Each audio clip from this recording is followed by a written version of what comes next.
if you are somebody who maybe as a high performer, you want to be a high performer, you need three things, right? You need your clarity. You need energy, mental and physical energy, and you need focus.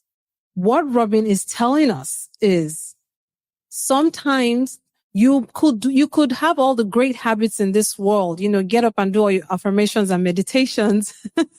But it sounds like Robin here is saying that there might be some underlying issues, right? That you don't even know that might be causing brain fog, causing you to be sluggish and all of that. So where would one start from? Like if they were presenting any of these symptoms, like they can't sleep well, for example, they're bloated. And when you're bloated, maybe because of that, you don't have as much energy. Let's unpack that a little more.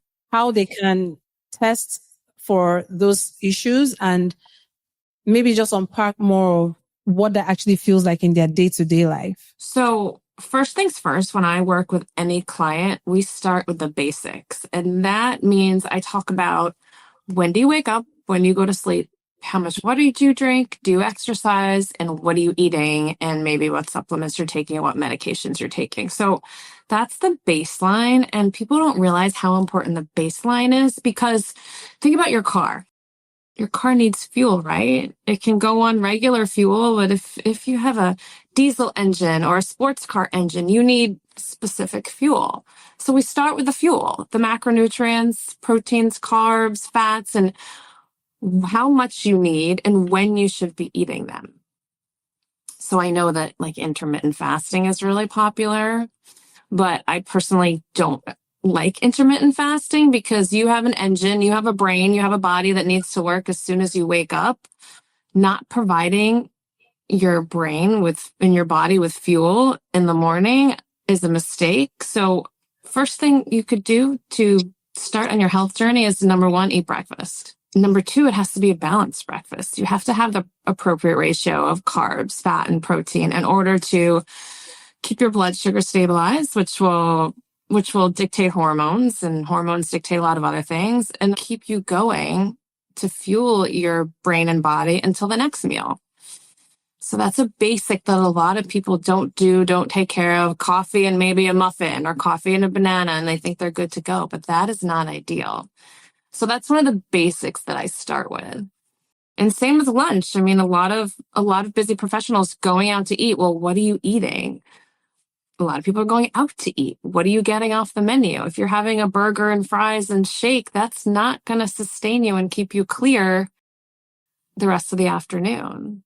And are you snacking? If you're going multiple hours between meals, like if you're going more than like 4 to 6 hours between your meals, you're going to need your snack again to keep your brain and your body functioning. And then dinner. A lot of people, especially Americans, I don't know who's listening out there, but we do typically bottom heavy eating. And what that is, it's like the typical American diet. So imagine a pyramid, right?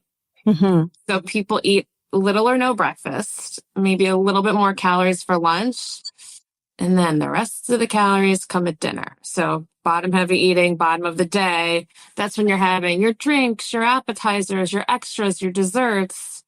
And then what happens at the end of the day? You go to sleep.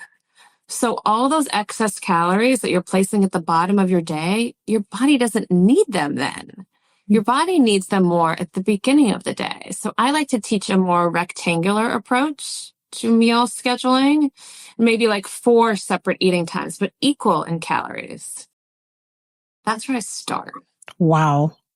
That is just the start. I love this. And you've already given us so much gold. Okay. You hit on something that I know a lot of listeners and watchers are like, what? Which is the intermittent fasting. Mm-hmm.